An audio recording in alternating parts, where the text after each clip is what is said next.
নমস্কার, আপনারা দেখছেন বীরভূম টিভি বাংলা এবং আমি আপনাদের সাথে ষষ্ঠী দেবাংশী।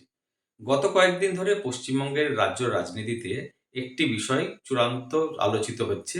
সেটি হলো পশ্চিমবঙ্গের বাইরে ছড়িয়ে থাকা বিভিন্ন প্রদেশের বাঙালিদিকে বাংলাদেশী হিসাবে নাকি চিহ্নিত করা হচ্ছে এবং তাদের গ্রেপ্তার করা হচ্ছে, আটক করা হচ্ছে, নোটিশ দেওয়া হচ্ছে। গত ২১শে জুলাইয়ের মঞ্চে পশ্চিমবঙ্গের মুখ্যমন্ত্রী মমতা বন্দ্যোপাধ্যায় উত্তরবঙ্গের একটি মানুষকে হাজির করেছিলেন এবং তাকে দেখিয়ে তিনি বলেন, এই লোকটি বাংলা ভাষী হওয়ার কারণেই ভারতীয় হওয়া সত্ত্বেও তাকে হেনস্থা করা হচ্ছে। তার মূলত অভিযোগ যে শুধুমাত্র বাংলাভাষী হওয়ার কারণে ভারতবর্ষের বিভিন্ন প্রদেশে ছড়িয়ে থাকা, বিশেষ করে বিজেপি শাসিত রাজ্যগুলিতে এই বাংলাভাষীদের নাকি হেনস্থা করা হচ্ছে, বাংলাদেশী হিসাবে দাগিয়ে দেওয়া হচ্ছে। কিন্তু কার্যক্ষেত্রে দেখা গেছে শুধু বিজেপি শাসিত রাজ্য নয়, পাঞ্জাব এবং তামিলনাড়ু যেখানে বিজেপি শাসিত সরকার নেই, সেরকম জায়গাতেও কিন্তু এই রকমের বাংলাদেশী চিহ্নিতকরণের কাজ চলছে। মুখ্যমন্ত্রীর বক্তব্য, বাংলা ভাষার উপরে এটি আক্রমণ। বাংলাভাষীদের বাংলাদেশী হিসেবে চিহ্নিত করার কাজ করে যেমন বাঙালিকে অপমান করার চেষ্টা করছে বিজেপি শাসিত রাজ্যগুলিতে, ঠিক তেমনি বিজেপির অভিযোগ যে এই সমস্ত চিহ্নিত বাংলাদেশী যাদের এখনো বাংলাদেশের পাসপোর্টও আছে, আবার ভারতের আধার কার্ড, ভোটার কার্ড, রেশন কার্ডও তারা নাকি বানিয়ে ফেলেছেন। এরকম বেশ কিছু লোককে নাকি চিহ্নিত করা গেছে, যাদের কাছে এখনো ২ দেশের নাগরিকত্বের কাগজ নাকি রেডি আছে। অর্থাৎ বাংলাদেশের পাসপোর্ট আছে, ভারতের আধার কার্ড, রেশন কার্ড, ভোটার কার্ডও আছে।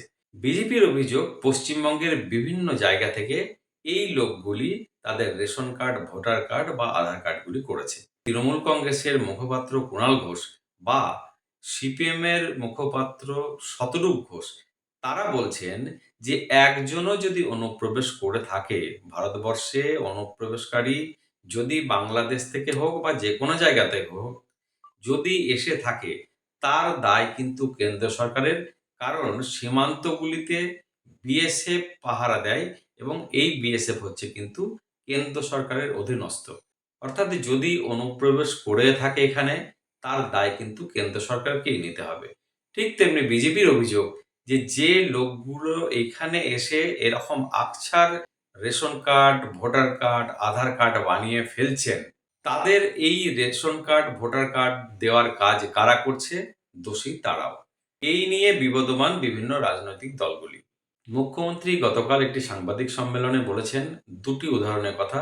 একদিকে আসাম সরকার নোটিশ পাঠিয়েছে পশ্চিমবঙ্গেরই একজন বাসিন্দাকে। তার নাগরিকত্বের প্রমাণ নিয়ে সে যেন আসাম সরকারের নির্দিষ্ট দপ্তরের কাছে গিয়ে হাজির হয় এবং সেখানে সে তার নাগরিকত্ব প্রমাণ করে। ঠিক তেমনি আরো একটি প্রদেশের কথা মুখ্যমন্ত্রী বলেছেন, সেটি হলো হরিয়ানা। সেই হরিয়ানা থেকে ৫২ জনের একটি লিস্ট দিয়ে পশ্চিমবঙ্গ সরকারের নির্দিষ্ট কয়েকটি জেলার যারা ডিএম এবং এসপি, তাদের কাছে এদের নাগরিকত্বের ডিটেল জানতে চেয়েছে হরিয়ানার গভর্নমেন্ট। এ প্রসঙ্গে মুখ্যমন্ত্রী গতকাল একটি সাংবাদিক সম্মেলনে ঠিক কি বলেছেন শুনে নিন। দেখুন, কালকেও আলিপুরদুয়ারের একজনের কাছে, এও তপশিলি সম্ভবত, অঞ্জলিশীল নিত্যশীল স্বামী, ফালাকাটা, কিন্তু চিঠিটা গেছে কুচবিহারে ভুল করে, আলিপুরদুয়ারে। এবং ১৯ আর ২৫ তারিখে লিখেছেও পুরোটা আসামি ভাষায়,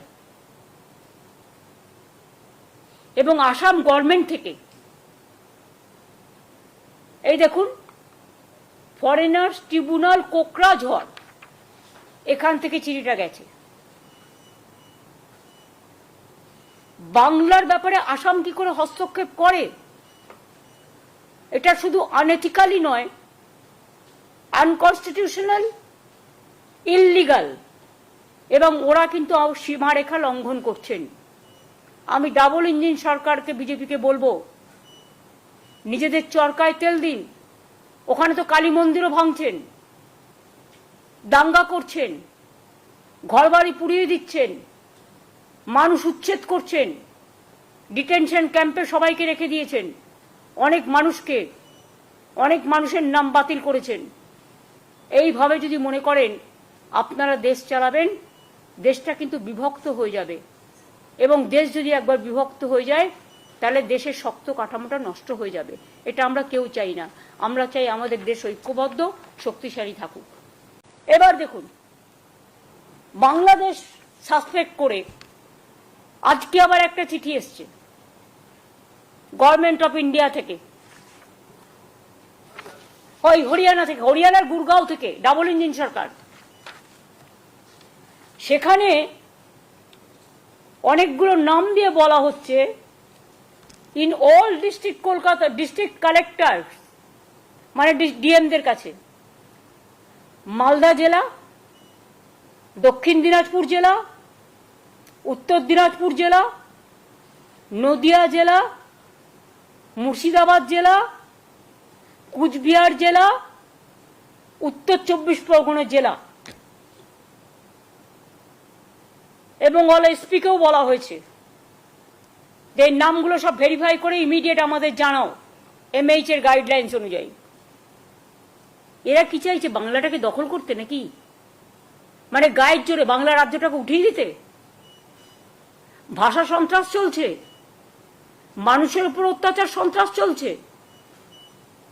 এবার প্রত্যেকটা জেলা চুনকে চুনকে, মানে বেছে বেছে জেলার মানুষদের যাতে সংকটে ফেলা যায়। আমি সবাইকে বলবো, কেউ ভয় পাবেন না। আমরা আমাদের কাজ আমাদের মতো করব। মানুষকে রক্ষা করা আমাদের দায়িত্ব এবং কর্তব্য। ভারতবর্ষের বিভিন্ন প্রদেশে চিহ্নিত করা হয়েছে বাংলাদেশ হিসাবে যাদেরকে, অথবা সন্দেহজনকভাবে যাদের আটক করা হয়েছে। এই নিয়ে বিবদমান রাজনৈতিক দলগুলোর মধ্যে চর্চা চলতেই থাকবে। চিহ্নিতকরণের পদ্ধতি নিয়ে, চিহ্নিতকরণের কাজে কোনো ত্রুটি থাকলে সেই নিয়ে রাজনৈতিক বিতর্ক হোক, কিন্তু যারা সত্যি ভারতবর্ষের অবৈধ বসবাসকারী, সত্যি যারা অনুপ্রবেশকারী, তাদের ভারত সরকার যদি চিহ্নিতকরণ করে ফেরত পাঠায়, সেই নিয়ে আশা করি সমস্ত রাজনৈতিক দলই একমত হবেন।